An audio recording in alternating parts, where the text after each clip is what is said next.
গোনা করার জন্য যদি মনটা উথাল পাথাল করে গো, তাইলে একটু মসজিদে যান। মসজিদে যেই খাটিয়াটায় আছে রে, আজকেও যখন জুম্মার নামাজ পড়ে মসজিদ থেকে বের হচ্ছি, আমার দোতলায় পুরাতন খাটিয়াটা রাখা, আর নতুন খাটিয়া নিচের তলায় আছে স্টিলের খাটিয়া। কাঠের খাটিয়াটা উপরে রাখা, খাটিয়ার দিকে তাকালাম আর বললাম, ওগো খাটিয়া, তোমার এই বাহনে চড়ে কত আপনজন কবরবাসী হয়েছে, আজকে তোমাকে যত্ন করে রাখা হয়েছে।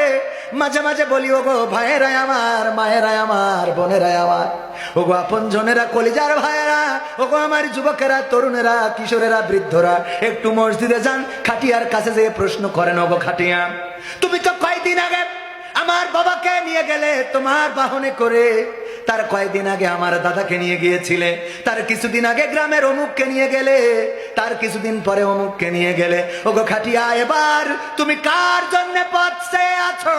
তোমার বাহনে কে চড়বে? তোমার ভিতরে চড়ে কে কবরে যাবে?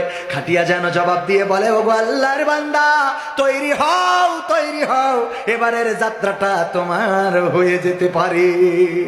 মাঝে মাঝে বলি, কবরের কাছে যান। কবরের কাছে যে জিজ্ঞাসা করেন, গো কবরের মাটি গো, তোমার মধ্যে আমার দাদা ঘুমানো, তোমার মধ্যে বাবা ঘুমানো, তোমার মধ্যে নানা ঘুমানো, নানি ঘুমানো, তোমার মধ্যে কত মানুষের ঘর হয়েছে রে, বলো দেখি কবর এবার তোমার মধ্যে কার ঘর হবে?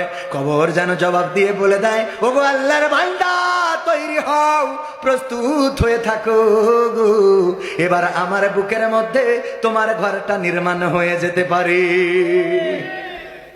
সেই কবরের মাটি প্রতিদিন ডাকে, ওগো আল্লাহর বান্দারা, আমার বুকের উপরে গর্ব করে চলো না, আমার বুকের উপরে অহংকার করে চলো না। নকুল কুমারের কথা বলছিলাম।